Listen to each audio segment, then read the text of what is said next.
Pisces, kamusta kayo? Hope you're all doing well. Maraming salamat for visiting my channel, 1111 Pinoy Tarot. Tingnan natin ang romantic connection between you and your person. So, this person is spreading a new person or the person that you're currently dealing with or yung taong nagbabalik sa inyo. Let's see what is happening. Pwede nyo rin panoorin ang inyong moon, rising, and Venus placements. Thank you so much, Pisces. Please subscribe, comment, share, and tap the bell. Let's see how your love life unfolds and what you can expect for Pisces. Kuha tayo ng mga messages from romance and love. Okay? Random messages for Pisces about romance and love.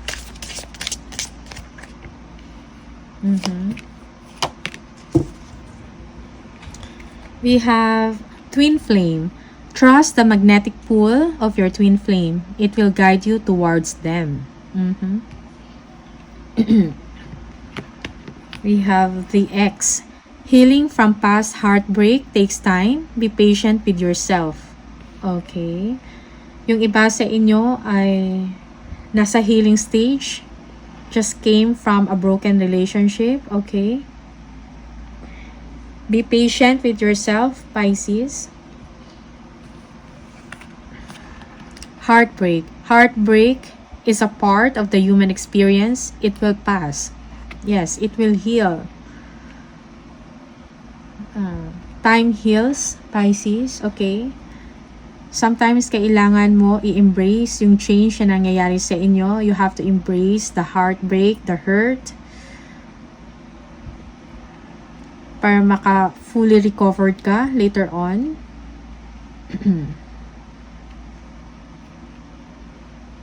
Okay. Yung iba sa inyo, merong pinagdadaanan. You feel lonely.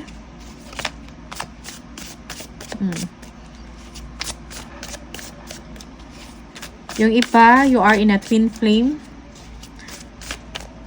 relationship. Okay, you are connecting or dealing with your twin flame.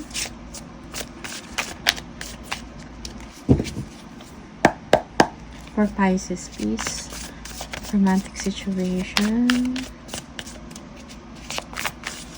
Energies and messages. Messages, what is happening? Ano naramdaman ng person ninyo? For Pisces. Okay. Meron ng Papa, Queen of Cups. Mahal ka ng person ninyo. He or she has a lot of love to offer. Maalaga siya. Okay? Punong-puno siya ng pagmamahal. Pero he or she feels lonely. Okay?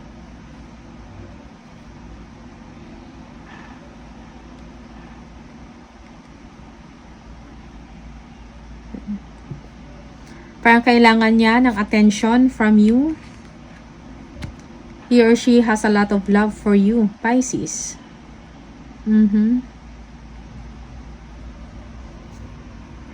Nararamdaman ng person mo that you are going through something. Mayroon kang mga rough times na pinagdadaanan and naapektuhan ang relationship. Okay? And your person can sense that. Okay.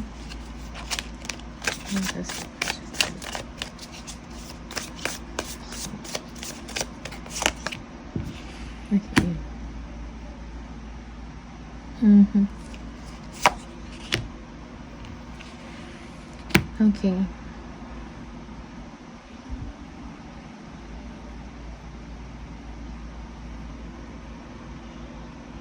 Okay. Yung person, new Pisces, feeling niya parang nahihirapan ka na sa inyong relationship or sa inyong pagsasama. Something is going on with you na hindi niya alam. Okay? Or, yeah.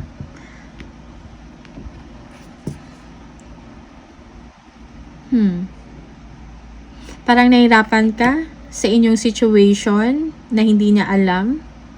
Okay?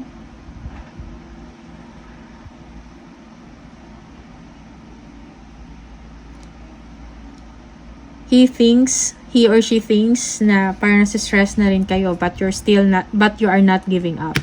Okay? You are keeping up with him or her. Okay?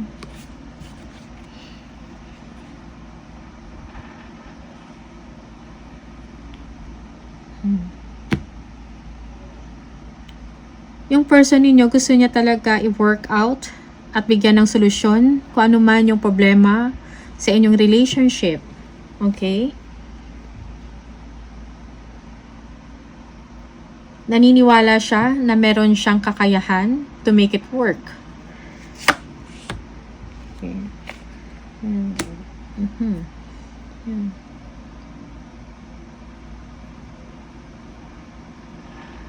You are hopeful in your relationship. Okay? You are looking for something na exciting. Okay? Parang meron kang gusto, or you feel that your person nagpa-plan for the both of you. Travel. Okay? You feel also na very passionate yung person ninyo sa inyo. He or she is trying to work out with you passionately, Pisces.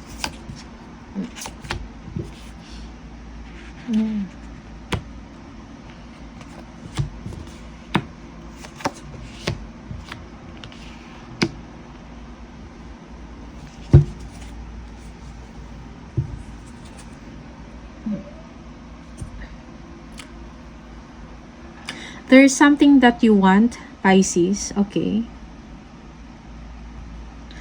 See, yeah, bottom of the deck.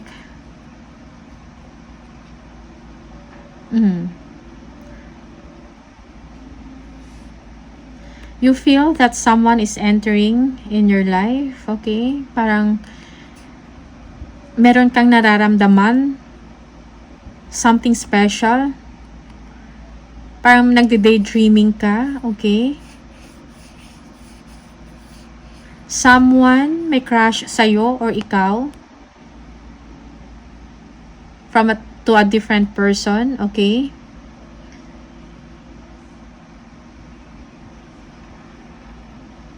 You are hoping that your situation will be different, okay? Yeah, Page of Swords, yeah, stalking, spying, getting information.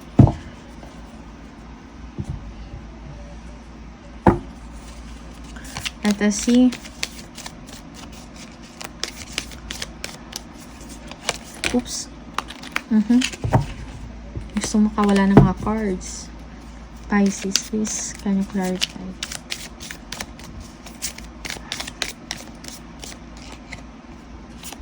Again, King of Cups.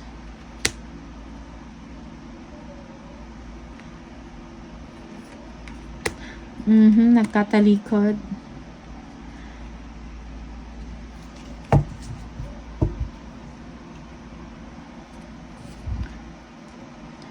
Your person is looking for something, or this is you, something different, something exciting, okay? You are looking forward sa mga susunod na mga pangyayari, but the other person is looking in a different way.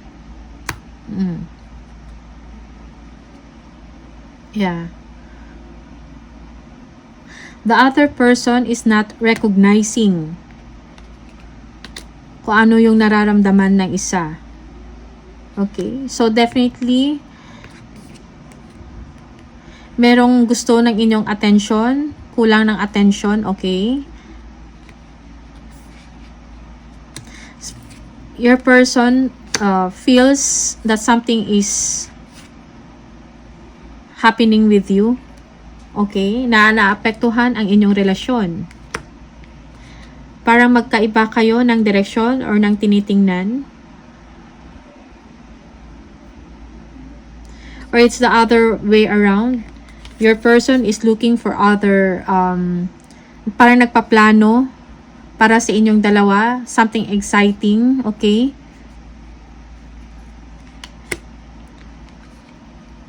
But the other one is parang hindi nagbibigay ng atensyon. Parang iba yung nagugustuhan. Pisces.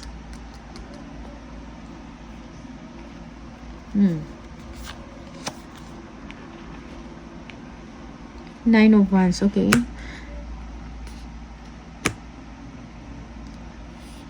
Parang nahihirapan kayo sa inyong sitwasyon. You are stressed. Pisces. Nasistress ka sa inyong situation.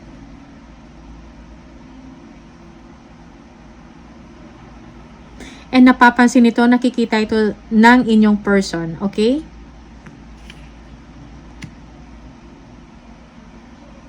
Yung parang may tinitiis ka. Okay? Parang tinitiis mo yung sitwasyon mo ngayon. Pero napapansin niya ng person mo.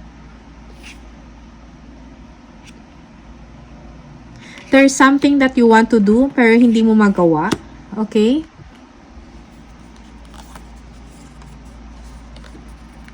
Yeah. So, naghahanap ng ibang paraan yung person mo, how to make it with you. Gusto niya i-work out ang inyong relationship. Naghahanap siya ng mga ways. Okay? Or at the same time, pinapakiramdaman ka lang niya. Okay? Nandiyan lang siya. At inoobserbahan ka. Okay?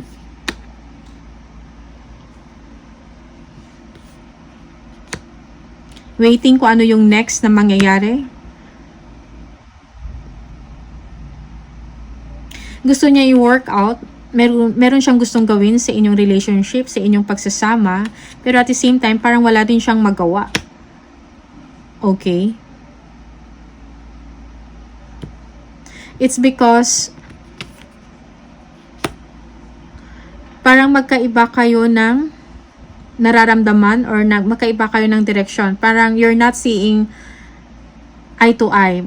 You're not on the same page.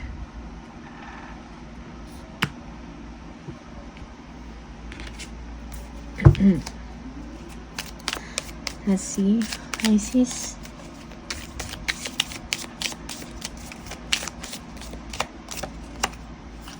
Five of Wands, yeah. Parang may inner battle ka, okay, nararamdaman. There is something that you want.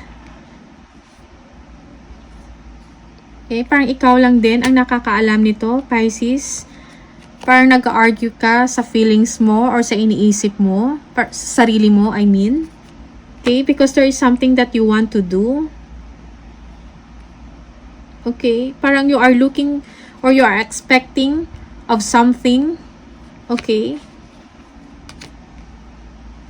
Something exciting, something na masaya or nakaka-excite.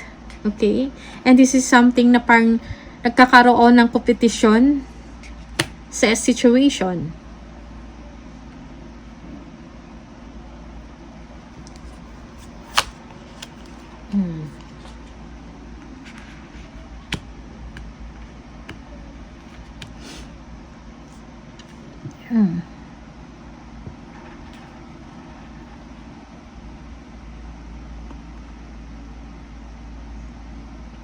Yeah.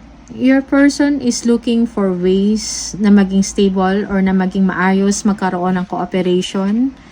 May mga tanong siya. May mga gusto siyang malaman or itanong. Gusto niya magkaroon ng clarity kasi gusto niya magkaroon kayo ng stable. Stable ang inyong relationship. Okay?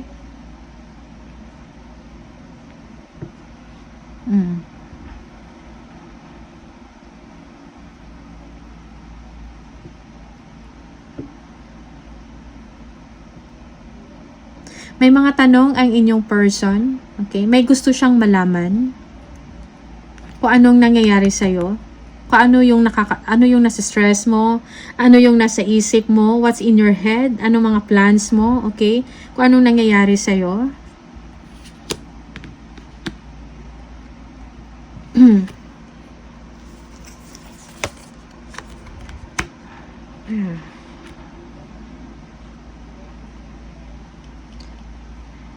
Kailangan mo bigyan ng attention ang inyong person, Pisces. You need to nurture your relationship. This is for the both party, for you and for your person. Okay. Malalim ang samahan ninyo ng inyong person. Okay.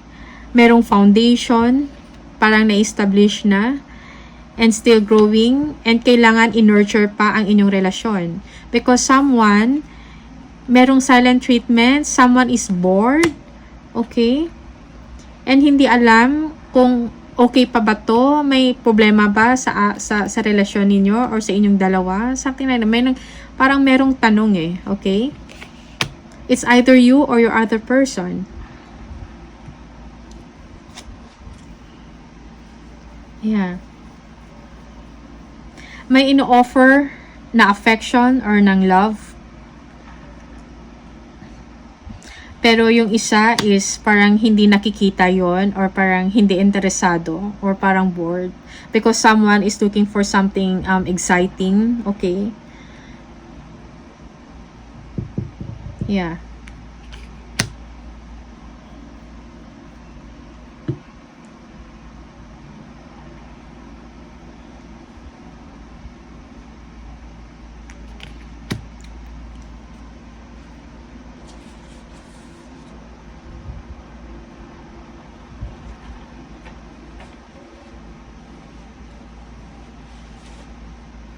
But meron pa rin kayong mutual respect and love sa isa't isa. And you're parang mini-maintain nyo kung anong meron sa inyong relationship.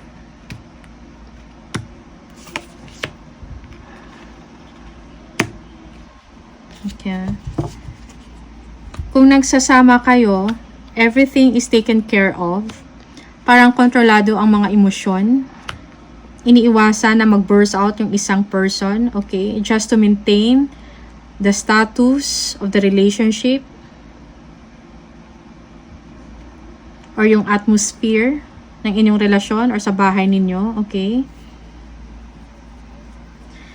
Everything is taken care of. Okay. Merong pag-uusap about sa house, about sa family. Okay.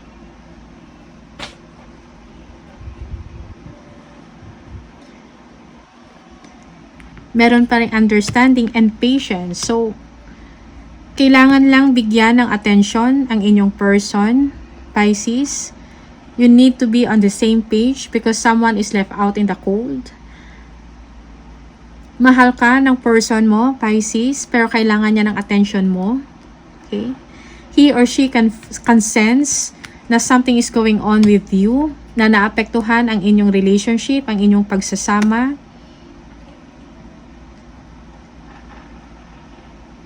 Yeah. Maybe pagod ka or madami kang ginagawa sa work ninyo. You are so stressed. Nakikita yan ng person mo. Gusto kang tulungan ng person mo. He or she wants to work things out with you, pero at the same time, hinahayaan niya lang kasi parang wala din siyang magawa. Okay?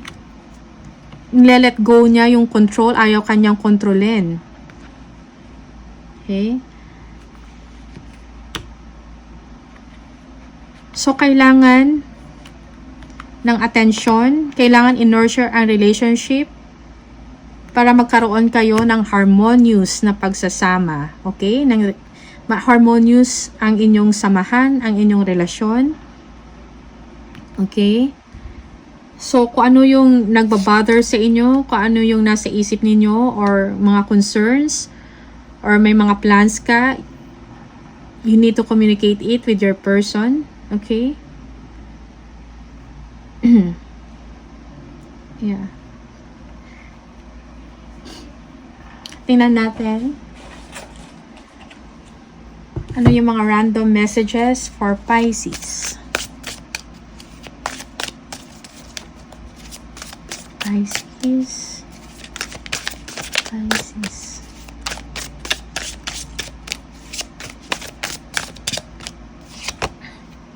You have triggered me. Okay. What do you see in me? Merong ganun. I don't want to be who I used to be. You deserve better. Okay?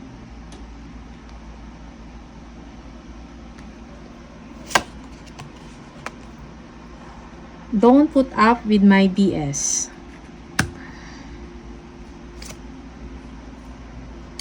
You are too nice. I don't deserve your kindness. Okay? So, may mga ganyang messages for Pisces. For some of you, random messages to. Okay? So, ito yung mga messages for you, Pisces, in your love situation or romantic relationship. Maraming salamat for watching and see you on the next video. Bye!